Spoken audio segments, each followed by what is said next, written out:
Hi friends, welcome to Reka's family. இன்னைக்கு நம்ம இந்த வீடியோவில் என்ன பார்க்க போகிறோன்னா நலங்கு மாவு வச்சு சோப் எப்படி ரெடி பண்ணுறோன்றதை பார்க்க போகிறோம்.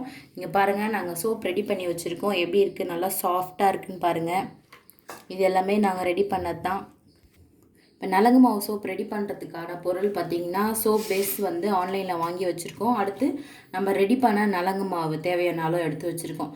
இப்போ இந்த சோப் பேஸை வந்து க்யூப்ஸாக கட் பண்ணி இந்த பாத்திரத்தில் போட்டு மெல்ட் பண்ண போகிறோம். மெலிசாக கட் பண்ணி இதை டபுள் பாயில் மெத்தடில் மெல்ட் பண்ண போகிறோம். இப்போ வந்து நம்ம சோப் பேஸை வந்து க்யூப்ஸாக கட் பண்ணி ஒரு பாத்திரத்தில் போட்டிருக்கோம். இப்போ வந்து நம்ம அதை டபுள் பாயில் மெத்தடில் மெல்ட் பண்ண போகிறோம். தண்ணி வந்து நல்லா சூடான பிறகு இந்த பாத்திரத்தை அதில் வச்சுட்டு லோ ஃப்ளேமில் வச்சிடணும். வச்சு கொஞ்ச நேரத்துலேயே அது வந்து மெல்ட் ஆக ஆரம்பிச்சிடும். பாத்திரம் நகராமல் இருக்கிறதுக்காக நான் இடுக்கி வச்சு பிடிச்சிருக்கேன். இங்கே பாருங்கள், போட்ட உடனே அந்த லோ ஃப்ளேமில் வச்சோன்னா அந்த ஹீட்லேயே வந்து எவ்வளோ சீக்கிரம் மெல்ட் ஆகுதுன்னு பாருங்கள். ஒரு வாட்டி இதை வந்து சோப்பாக ரெடி பண்ணி யூஸ் பண்ணதுக்கப்புறம் தான் உங்களுக்கு வீடியோவாக எடுத்து போடுறோம். அந்த சோப் வந்து எங்களுக்கு வந்து நல்ல ரிசல்ட் கொடுத்துச்சு. அதனால் சரி, இதை வந்து நாங்கள் ஆன்லைனில் ஒரு சேல்ஸாக போடலான்னு இருக்கோம். உங்கள் யாருக்குன்னா விருப்பம் இருந்துச்சுன்னா கீழே தெரிகிற நம்பருக்கு வந்து நீங்கள் மிஸ்டு காலோ இல்லை மெசேஜ் அனுப்புனீங்கன்னா உங்களுக்கு தேவையான சோப்பை வந்து நாங்கள் டெலிவரி பண்ணுவோம். ஃபேஸ் வந்து நல்லா எண்ணெய் மாதிரி நல்லா தெளிவாக எந்த ஒரு கட்டி இல்லாமல் கிளியராக இருக்கா. இப்போ வந்து நம்ம நலங்கு மாவை ஆட் பண்ண போகிறோம். பொறுமையாக மிக்ஸ் பண்ணணும், கட்டி இல்லாமல்.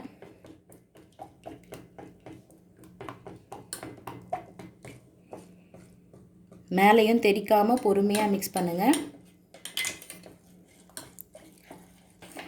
இப்போ இதை நம்ம வந்து நல்லா மிக்ஸ் பண்ணிவிட்டோம். இன்னும் கொஞ்சம் நேரம் அங்கங்கே கொஞ்சம் கட்டியாக இருக்குது, அந்த க்ளம்ஸ் எல்லாம் வந்து எடுத்து விட்டுட்டு இதுக்கப்புறம் நம்ம மோல்டில் எடுத்து ஊற்ற போகிறோம்.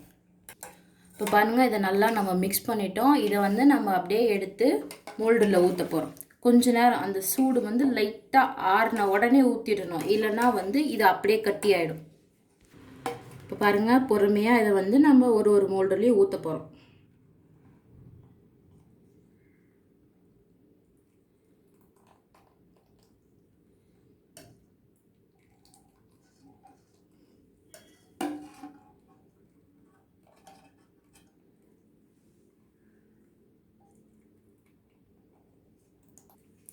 இப்போ நம்ம மோல்டில் வந்து சோப்பு பேஸை வந்து ஊற்றி வச்சுருக்கோம். இந்த பபிள்ஸ்லாம் கொஞ்சம் நேரத்தில் அதுவே வந்து கிளியர் ஆகிடும். இது நல்லா ட்ரை ஆன பிறகு பார்த்திங்கன்னா சோப்பு வந்து இந்த மாதிரி தான் இருக்கும்.